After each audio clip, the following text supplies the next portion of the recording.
The Con Maker has overloaded your systems. Vega has no control over... If you had let the culling continue, the human race you fight to protect would have survived. Now I will resurrect the Icon of Sin. He will devour Earth and leave your homeworld in ruins. Life on your planet shall never return. And this will be yet another world you brought to extinction. This stronghold will now serve as your prison. Oh hey demons, how you doing? Just a quick little question. You do realize that I am the Doomslayer, right? Oh well, I guess you guys can just stay in the basement where all the others are imprisoned.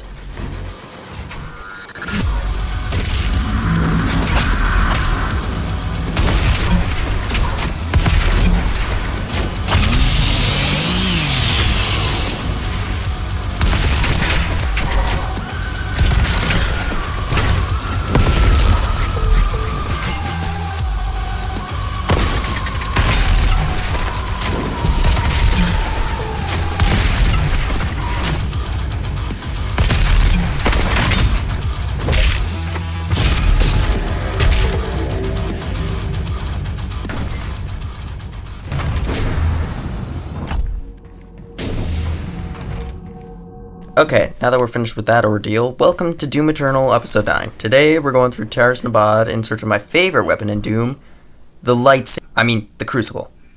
Since the Con Maker is trying to respawn a demon the size of a skyscraper, we need a weapon capable of killing a demon the size of a skyscraper, and that's where the Crucible comes in. The Crucible is a sword with a red blade made of energy that's powered by demon souls, and it's the only thing that can kill a demon as chonky as the Icon of Sin. Since it's designed to kill an enemy the size of a skyscraper, it can absolutely tear through normal-sized enemies. This sword is so powerful it can instantly kill every demon you encounter, unless they're disabled and hooked up to a floating ICU.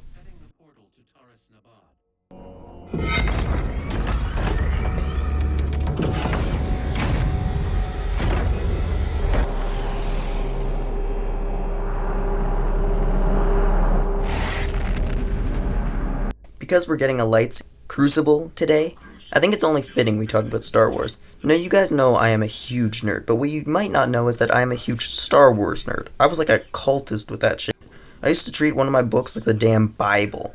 One of the best parts about that book is that I got it before the sequels came out, back when I was, I don't know, like 4 or 5. So the book is exclusively about the good movies. Now, I don't want y'all giving me shit for liking the prequels. Don't get me wrong, they are horrendous, but I'll always love them the same way I did when I was a kid. I don't care if the dialogue is cringe as hell, I have happy memories built in those movies. From before I cared about acting. Plus, you gotta love the fight scenes. Those were easily the best duels out of any Star Wars movies. What the f*** happened, dude? We gotta talk about the Clone Wars, though. I mean, they had everything down to a science in that show. Then you think about the fact that it's like 17 years old and see your memories flash before your eyes. Even Season 7 is old. That shit came out 5 years ago. That means there are kids who were born after the show that are able to completely understand the dialogue and storyline of it. That is assuming they put down the iPad for 10 seconds and actually watch it. God, Gen Alphas are the worst. They're so annoying. I grew up with the Clone Wars and... Actually, I kind of grew up with pretty much all the same stuff, but my age group turned out so much better. No. Oh, no, wait, no. Hold on a second. I gotta search something up.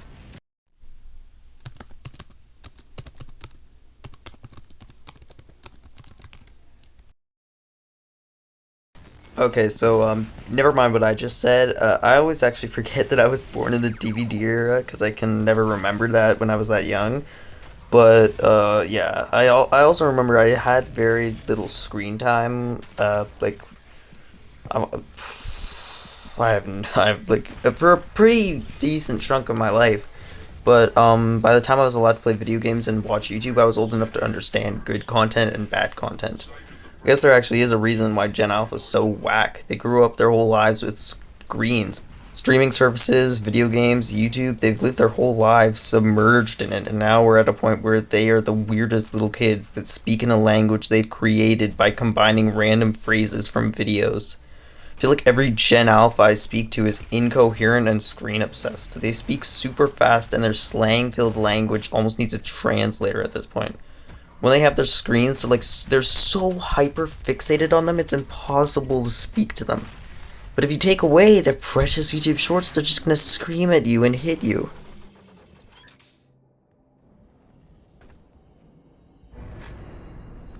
I actually have a story about a couple of Gen Alphas. They were just being little shits. So a couple of Gen Alphas, they once upon a time they walked up to me and for no reason they just tried starting some shit. It was hilarious because the lead kid thought he was really tough, so he asked me how many fights I'd been in, and he said, "See this scratch on my arm? This is from some kid the other day. I punched him so hard afterwards, he had to go get ice from the office." And then I looked at him and I thought to myself, "Do we really want to argue with a kid that's half our age?" But then I thought, I want to embarrass this kid. I want him to think. I don't want him to think he beat me because I don't care. I want his friends to laugh at him after I humble him with this conversation. So I looked at this kid dead in the eyes and I said, "I've been in 15 fights, 10 by the time I was your age. And what are you trying to brag to me about a scratch? I've had a kid try to strangle me before." And the kid looked at me and his eyes widened and he immediately just silenced, even just his breathing sounded like it was quieter. And they turned to look at one of his friends. And they both just shrugged, just I don't know what to do now. The plan failed. And then he looked back at me. He tried to outsmart me with a math competition, and this was he was 4 years younger, so all of his math was wrong, and all of the questions were incredibly easy, and so I slowly led the conversation to just an insult competition basically instead of math.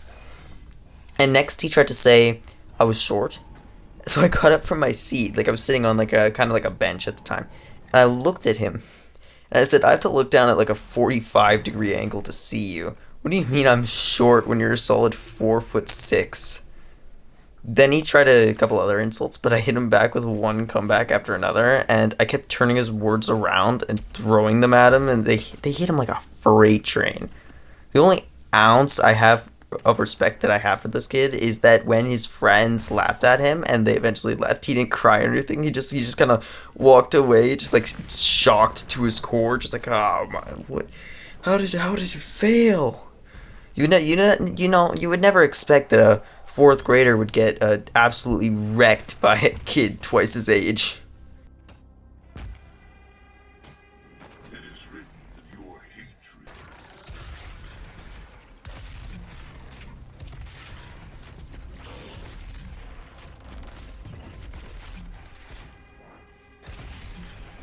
Anyway, back to the main point.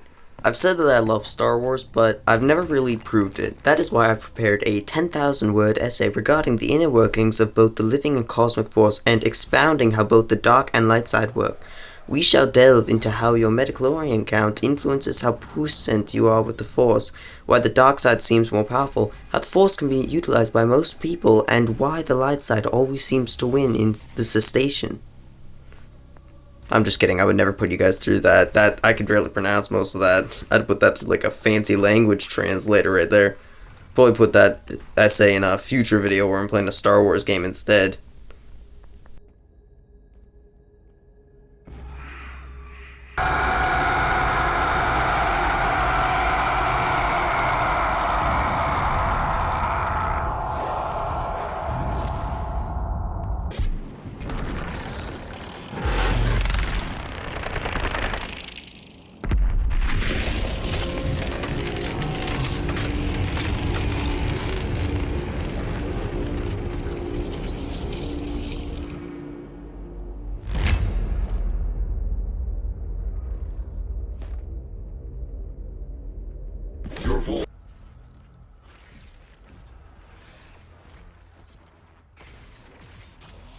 Now, which is stronger, a lightsaber or a crucible?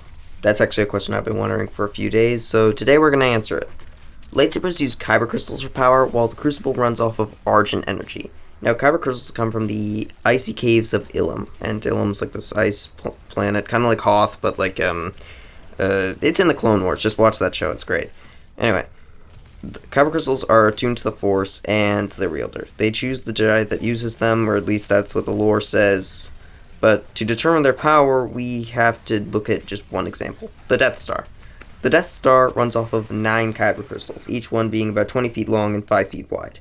That means that each big kyber crystal is actually really big, like really big. But it still takes 9 of these to destroy a planet. Now, destroying a planet takes a lot of energy. Makes sense that it needs 9. It's a mind-boggling amount of energy.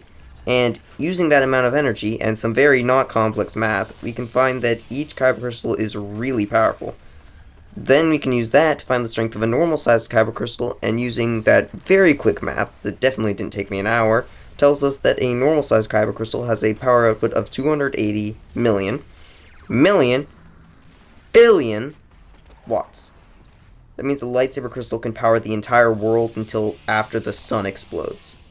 Or, if you really want to know, it's 18.6 billion years. This also means a lightsaber can produce its plasma blade for a really, really long time. If it used all its power at once, though, in an explosion, the explosion produced would be equal in power to the asteroid that killed the dinosaurs. You know, like, just destroy the world, kill most of wildlife. The Crucible, on the other hand, is powered by Argent energy, which comes from human souls, and Sentinel energy. So, this form of energy is described as being far more efficient than anything else. Fossil fuels, solar panels, and nuclear power plants become obsolete and abandoned purely because of Argent energy. 1 gram of fuel for fusion energy produces 90,000 kilowatt hours. But Argent is described as being so much more powerful that even that extreme efficiency is abandoned entirely. So that means that 1 gram of liquid Argent likely produces something around 200,000 kilowatt hours. Now, this is just an estimate, remember that, and I'm not doing a range, so this is just a guess. It could be more, it could be less, but I feel that if humanity was going to abandon fusion energy, then Argent would have had to produce at least twice as much power. So the Crucible is dipped in a pool of Argent energy to activate it, meaning that if it weighs the same as a sword, its blade is roughly 6 or 7 pounds of pure Argent energy. This means that in total, a Crucible outputs a lot of energy per charge expended, and if all of it was released at once, it would be approximately 2 quadrillion watts. This means that in one-on-one combat, Crucible would win because it expends more energy per strike. Like, if Luke and the Doomslayer went at it, just using their blades, then the Crucible would cut straight through a lightsaber and chop Luke's head off. But if both swords expended all of their energy at once, and the lightsaber's kyber crystal went like nuclear and blew up, then it would absolutely obliterate the Doomslayer. Like, it would be so much more powerful than the Crucibles exploding that it would just be a joke.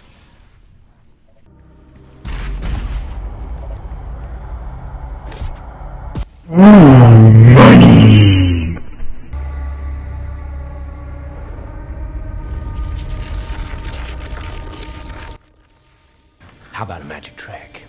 Ooh, Doom magic.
that is the end of this video. I really hope you enjoyed. Like, comment, and subscribe.